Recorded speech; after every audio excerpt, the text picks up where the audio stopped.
everybody, Corey here. Welcome back to my insights, Corey's insights. I don't know. What are we calling this? Um, Today is really more about my reading list going into 2022. I am. Hmm, I like books. You can see I've got some other things, but all down below this shelf, all books. Same for the over that side, all that's books. I've got a couple books on my table, which are my top of my reading list for 2022, and I just kind of wanted to share that with everybody. Is kind of what I'm looking forward to this year so far. And so the first books I'm going to discuss are brand new. Brand new to me. They've been out for a long time, but they've just been reprinted, re-released. And I've never had them before, so I'm really excited. But also some rereads that I might do back on the shelf for 2022, because I do like to go back and kind of go back through my books and see how my style has changed. So, first up is a whole series of books, and that is the complete Walton, Roy Walton books, volumes 1, 2, and 3. I just got these just before the end of the year. I cracked them open a little bit to kind of flip through, but I have not really read more than one effect, and that was out of this book here. So I'm really pumped to get through these. Roy Walton is responsible for so many great magic tricks that we do today. One of the most popular ones that there's a million variations on is card warp. And, that was Roy's baby, pretty much. So many people do that trick. There's a great version of it called Warp 1 that came out, about 15 years ago, I think. Maybe a little bit less than that, maybe 12 years ago. But I want to say about 15 years ago, which is just a single playing card and the cover is your hand. So in the original card Warp, you're taking a card and then you're folding a card around it and it's doing crazy things, flipping inside out and all that. And with Warp 1, you're doing it with your hand. So Warp 1 is my top of the card warps. It's the one that I prefer to do because I can just do it real quick and I'm not just wasting a bunch of cards. Because you're destroying cards when you're doing card warp. But I am really excited to go through these books. The very first trick that I read out of this one is a quick ace production, which I really, really love. I've always been a fan of ace productions. I think a lot of card magicians are at first, and ace productions for me are one of my just favorite things to see, because I like to see really ones that are performed really, really well. So I'm going to take my time going through these books in this reading list, mostly just for the fact that I don't want to miss anything, and I want to make sure that I'm really reading the effects. And it's like, is this something that interests me today? Or is it not? So I go through, I don't have any flags on my desk, but I go through like post-it flags. I'm like, okay, this isn't something I'm interested in now, but I want to come back to it at a later point. Or this is one that I really like now. Let me study it. Let me mark it with this different color flag. And that's kind of how I do a lot of my reading, especially now. Some revisits I'm going to do back on the bookshelf in 2022. Paul Harris's Art of Astonishment books. I will probably go through all 3 volumes of that, just as kind of a refresher on some tricks and some of the great tricks. I'm a huge Paul Harris fan. It's not just because we share the same last name. I think Paul Harris is a brilliant, brilliant magician. He's influenced so many people. I would love the opportunity to just sit down and hang out with him someday. Anytime I hear Justin Miller talk about Paul Harris, I get super jealous.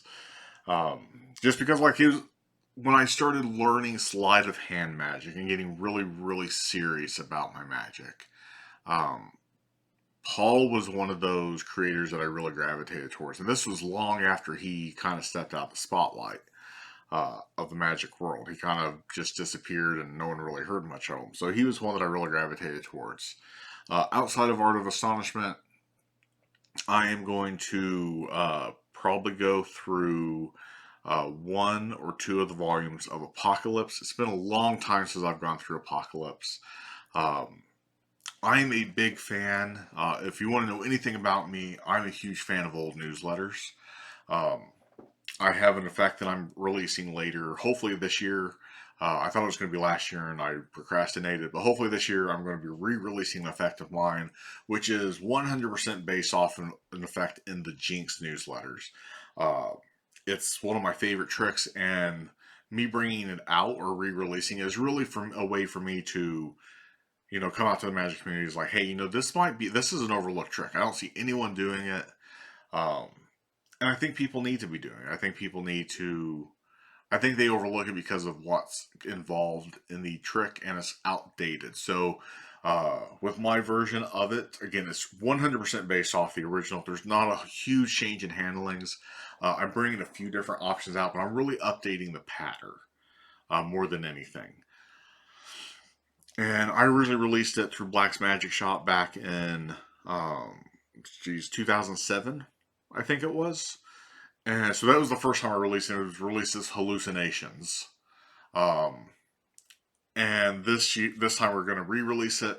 It's going to be solely through me, so I'm only going to have probably 100, 200 copies available. It's going to be one of those things that's you got to get it, and if you want it, and then when I'm out, I'm probably out unless Vanishing Ink or one of the companies wants to come to me and say, hey, we want to put this out for you and keep production going and do whatever.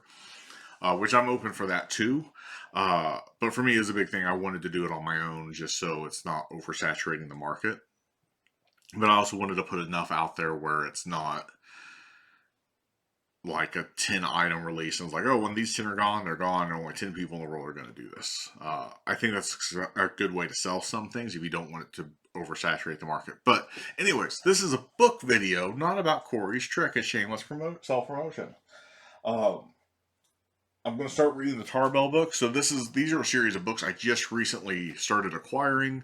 I went through my whole Magic life not reading Tarbell. I had a great friend who would reference Tarbell all the time, and I was in that bubble of, oh, I do cards, I do some coin magic, I do cards, and I don't want to look at Tarbell. It's got stage magic, it's got prop magic, it's got stuff with bunnies.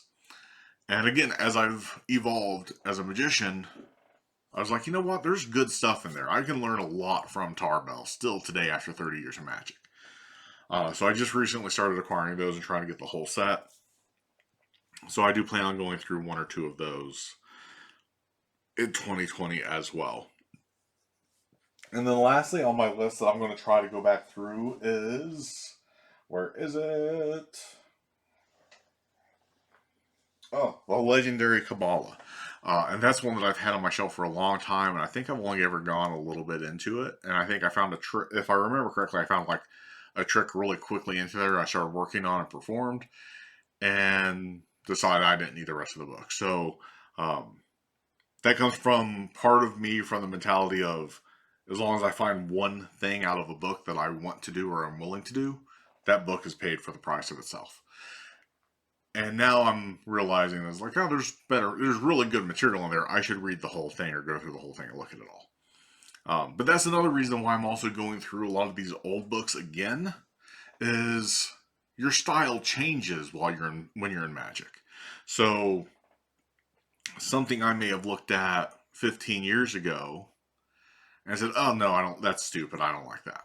I might go back today and look, it's like, man, this is a brilliant trick. Why didn't I want to do it?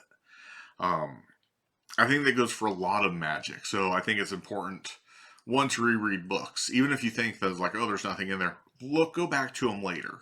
Because maybe your style has changed. You're like, oh man, that's a brilliant book. That's a brilliant trick right there. I should be doing that. And same with going through your Magic junk drawer. We all have them with a bunch of tricks that we bought, excited, and then like, oh no, I don't want to do this. Like the method is the method isn't good, or we don't feel like the method is good enough at that time, or we're disappointed by the method. And then going back through and looking at it 10 years later, it's like, man, this is a good trick. It's like, I need to learn this because this is a solid effect. So that's really the point of my reading list this year. Again, I'm going through the Walton series. These are brand new to me since I just got them just before the holidays, or just around the holidays, and then rereading stuff on my shelf. And I'm really pumped about it. So I'm interested. What do you have on your reading list for this year? Or are you not a book person? I think for me, books are the best way to learn. I hate learning by video. Just because, if you need to reread something, I can easily reread. If someone goes over something in video, I have to keep rewinding it, especially if they're saying something that's not what their hands are doing. Uh, but I'm a big book person. But what things are you rereading in 2022, or even instructional videos? What might you be watching in 2022 that you haven't watched in a while? To say, yeah, that's a good trick. I should learn that. So let me know. Comment down below. So let's have a discussion. Keep it clean. Keep it fun. Uh, don't go crazy. But let's have a conversation down below, and we'll catch you in the next video.